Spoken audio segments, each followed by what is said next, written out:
ગાંધીનગરથી સમાચાર આઈપીએસ બેડામાં મોટા ફેરફાર આઈએએસ અલોક કુમાર પાંડેની કામગીરી હળવી કરી આઈએએસ પાસેના વધારાના ચાર્જ અન્યને આપ્યા 3 મહત્વપૂર્ણ હોદ્દાઓની જવાબદારી અન્ય અધિકારીઓને સોંપાઈ છે સામાન્ય વહીવટ વિભાગ દ્વારા મહત્વપૂર્ણ ઓર્ડર રાજેશ માંજુને રાહત કમિશનરનો ચાર્જ સોંપાયો રેવન્યુ વિભાગના એક્સ ઓફિસિયો ચાર્જ આપ્યો છે જીએસડીએમએના મુખ્ય કાર્યકારી અધિકારીની સોંપાઈ છે જવાબદારી યોગેશ બી નિર્ગુડને યુવા સેવા અને સાંસ્કૃતિક પ્રવૃત્તિઓના કમિશનરનો વધારાનો ચાર્જ આપવામાં આવ્યો છે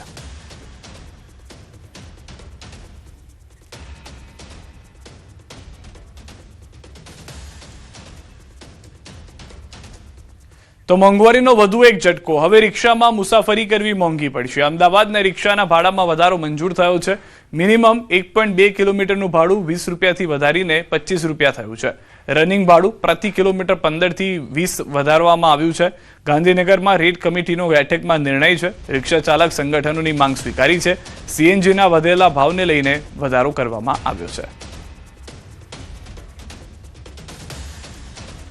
1.2 રિક્ષામાં મિનિમમ ભાડું 1.2 હતું જે પહેલાં 20 રૂપિયા હતું અમારી ડિમાન્ડ 30 રૂપિયા હતી પણ એનામાં વચગાળાનો રસ્તો રાખીને હવે 5નો વધારો કરીને હવે તે 25 રૂપિયા થઈ ગયા છે અને ત્યારબાદ દરેક કિલોમીટરના જે 15 રૂપિયા હતા તેનામાં પણ 5નો વધારો કરીને હવે 20 રૂપિયા કરવામાં આવ્યા છે એટલે આ માત્ર અમદાવાદ જ નહીં આખા ગુજરાતના રિક્ષા ચાલકોની આ જીત છે સુરતના સરથાણા વિસ્તારમાં ડુપ્લિકેટ સાબુ બનાવવાનું ગેરકાયદેસર કારોબાર આવ્યું છે સામે પોલીસે દરોડા પાડી 6.67 લાખ રૂપિયાનો બનાવટી માલ જપ્ત કરી એક આરોપીની ધરપકડ કરી સુરત શહેરમાં ડુપ્લિકેટ અને નકલી ચીજ વસ્તુઓનું ઉત્પાદન સતત વધી રહ્યું છે ત્યારે પોલીસને મળેલી બાતમીના આધારે સરથાણા વિસ્તારમાંથી ઘરેલું ઉપયોગમાં લેવાતા સાબુના નામે વેચાણ માટે તૈયાર કરવામાં આવેલા ડુપ્લિકેટ અને બનાવટી સાબુનો મોટો જથ્થો ઝડપી પાડવામાં આવ્યો છે તપાસમાં સામે આવ્યું છે કે સરથાણા વિસ્તારમાં રહેતો એક વ્યક્તિ પોતાના ઘરે જ પ્રખ્યાત બ્રાન્ડના સાબુ જેવી પેકિંગ અને લોકોનો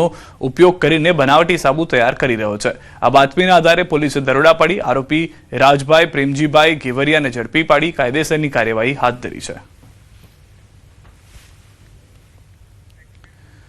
માત્ર 700 રૂપિયા માટે હત્યા કરવામાં આવી છે મિત્રએ જ કરી છે મિત્રની હત્યા રિલીફ રોડ પર ધોળા દિવસે કરી હત્યા 5 જેટલા છરીના ઘા મારી હત્યા કરવામાં આવી બોલાચાલી બાદ ખેલાયો છે ખૂની ખેલ પોલીસે આરોપીની ધરપકડ કરી હોવાની હાલમાં જાણકારી મળી રહી છે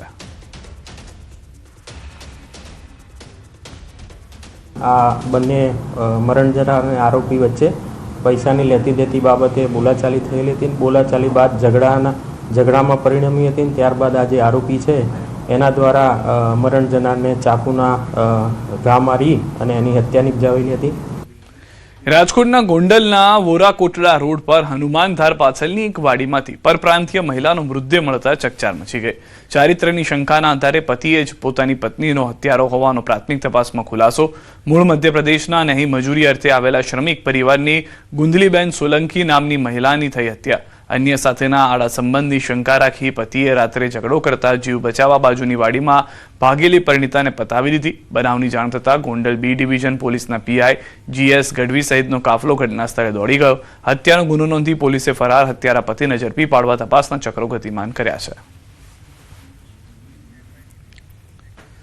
આ તરફ વડોદરાથી સમાચાર વસ્તી ગણતરી કરતા કર્મી સાથે બબાલ આંગણવાડી કર્મચારી સાથે બબાલ દુકાન માલિકે ગાળાગાળી કરી મારામારી કરી દુકાન પર લખાયેલા ક્રમાંક નંબરને લઈને વિવાદ નંબર કેમ લખ્યો કઈ ધમાલ મચાવી પાંજલપુરના સનસિટી સર્કલ પાસે ઘટના પ્રાથમિક માહિતી મુજબ આરોપી નશાની હાલતમાં હોવાનું સામે આવ્યું બોલાચાલી બાદ મામલો મારામારી સુધી પહોંચ્યો હોવાનો આક્ષેપ છે ઘટનાને લઈને આંગણવાડી કર્મચારી દ્વારા પોલીસમાં ફરિયાદ નોંધાઈ માંજલપુર પોલીસ સ્ટેશનમાં ગુનો દાખલ કરી તપાસ શરૂ કરાઈ રાષ્ટ્રીય કામગીરીમાં અવરોધ ઉભો કરવાનો ગુનો નોંધાયો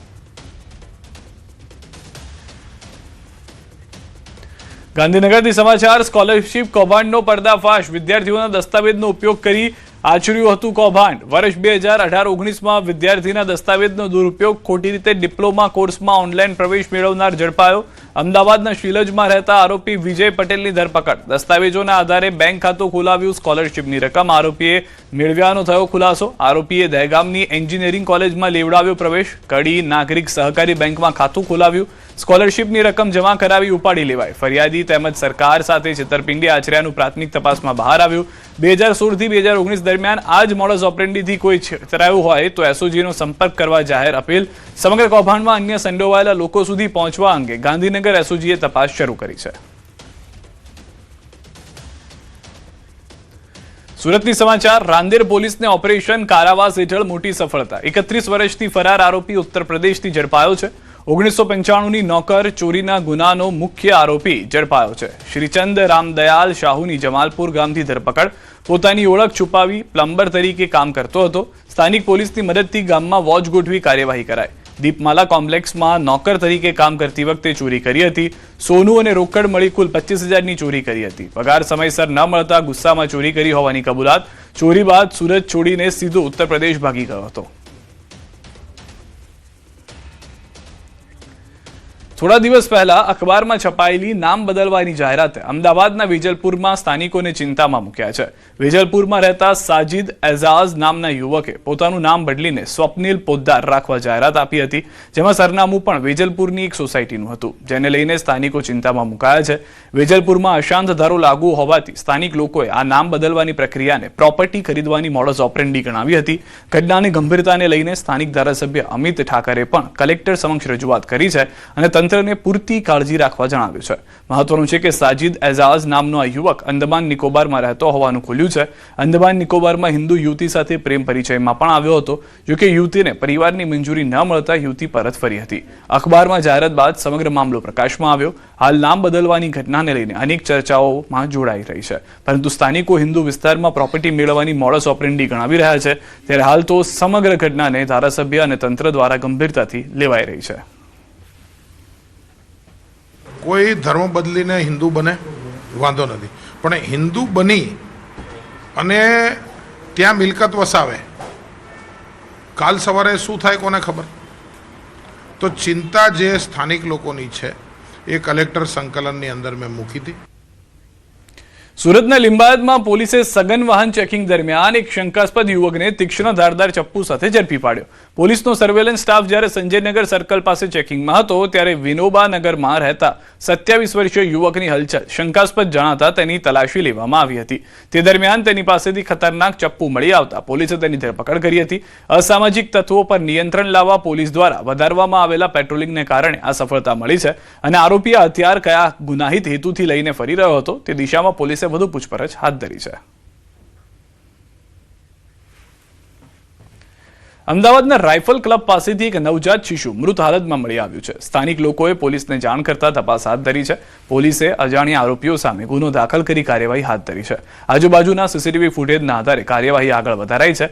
પોલીસે શિશુના મૃતદેહનું પોસ્ટમોર્ટમ કરાવ્યું છે. આ સાથે જ તેના ડીએનએ સહિતના મેડિકલ રિપોર્ટ મેળવીને આગળની કાર્યવાહી તેજ કરવામાં આવી છે. પોલીસ સ્ટેશન વિસ્તારમાં જે રાઇફલ ક્લબ આવેલું છે એની સામે જે પાર્કિંગ વિસ્તાર છે ત્યાંથી એક મૃત હાલતમાં નવજાત પુરુષ બાળક છે એ મળી આવેલું હતું. આ જે બનાવ છે એ 2 થી 3 દિવસ પહેલાં બનેલો હોય એ બાબતે અલગ અલગ સમયના જે સીસીટીવી ફૂટેજ છે એ ચેક કરવાની કામગીરી ચાલુ છે અને સાથે સાથે હ્યુમન ઇન્ટેલિજન્સના સોર્સિસના માધ્યમથી પણ આ બાબતે પોલીસ દ્વારા તપાસ કરવામાં આવી રહી છે. રાજકોટથી સમાચાર. જર્જરિત ક્વાર્ટરને આરએમસીની નોટિસ. ભગતસિંહ ગાર્ડન નજીક હાઉસિંગના ક્વાર્ટરને નોટિસ. આરએમસી દ્વારા નળ વીજ કનેક્શન કાપવાની કાર્યવાહીનો વિરોધ કરવા સ્થાનિકોનું ટોળું એકત્ર થયું. એક વૃદ્ધે નળ કનેક્શન કાપવા માટે ખોદાયેલા ખાડામાં સૂઈને વિરોધ નોંધાવ્યો. રહીશોમાં રોષ જોવા મળી રહ્યો છે. કાર્યવાહી અટકાવવાની માંગ મામલો ઉગ્ર બનતા લોકોનું ટોળું આરએમસી કચેરીએ પહોંચ્યું. સ્થળ પર તણાવભર્યો માહોલ. અધિકારીઓએ સમજાવટના પ્રયાસો હાથ ધર્યા. તંત્ર દ્વારા દિવાળી સુધીનો સમય આપવામાં આવ્યો હોવાનો દાવો. જે મકાનનો નળ કનેક્શન કાપવામાં આવ્યા છે તેમાં ફરી જોડાણ આપવાની માંગ. પાણીનું કાપવા હાટુથી લાઈન ખાડો કર્યો અને પછી કે આ ખાડો લાઈન કાપી જ નાખશું. એટલે હું પછી છેલ્લે મેં કીધું હવે તમે, હું હુઈ ગયો અને પછી મેં કીધું હવે તમે ખોદો, પહેલો ત્રિકમ મને લાગવો જોઈએ. તો એ લોકો ત્યાંથી અટકી ગયા. કા મકાન સુવિધા આપે ગમે એ બરાબર. અમે એમ નથી કહેતા જ્યાં સુધી અહીંયા બને ને બીજા ત્યાં સુધી અમને સગવડતા આપે. અમે ભાડું નથી માગતા. રાજકોટથી સમાચાર. નળ કનેક્શન કાપવા પર રોકના આદેશ. મેયર નિહલ શુક્લએ તુરંત કામગીરી અટકાવી. નળ કનેક્શન કાપવા સહિતની કામગીરી અટકાવવા આદેશ. ચોમાસાના કારણે હાલમાં મકાનો નહીં તોડવામાં આવે. લોકોએ મકાન જર્જરિત નથી તેવી ખાતરી અને એફિડેવિટ આપવું પડશે. દિવાળી સુધી સ્થાનિક લોકોએ સમય માંગ્યો. સ્થાનિકોની રજૂઆતના પગલે તુરંત કામગીરીનું નિરીક્ષણ. એટલે તુરંત ત્યારે કાર્યવાહી અટકાવવાનો આદેશ આપ્યો છે અને માહિતી લઈ અને અત્યારે બધા રહેવાસીઓ આવ્યા એના આધારે માહિતી પણ અમને મળી છે. અમારા ત્યાંના ચૂંટાયેલા કોર્પોરેટરોએ પણ માહિતી આપી છે.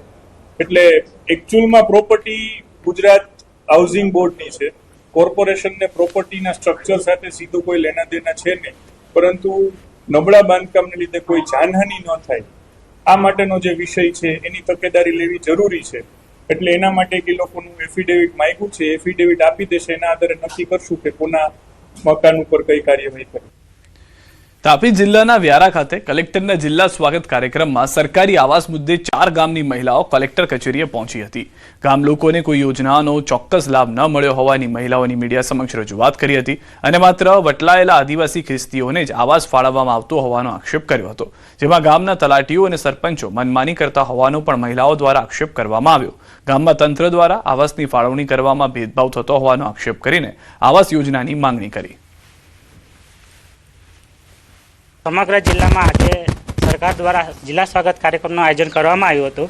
તો અમે સોનગઢ તાલુકાના સમગ્ર ગામડામાંથી મોટી સંખ્યામાં અહીં અમે કલેક્ટર કચેરી ભેગા થયા હતા અને સૌને પ્રશ્ન એ હતો કે અમારે આઝાદી પછી અમને હજુ સુધી આવાસ યોજનાનો કોઈ લાભ મળ્યો નથી. અને જિલ્લા કલેક્ટરમાં અરજી આપી હતી કે અમને કંઈ સહાય મળે, પણ હજુ સુધી અમારી કોઈ અરજી સાંભળવા તૈયાર નથી.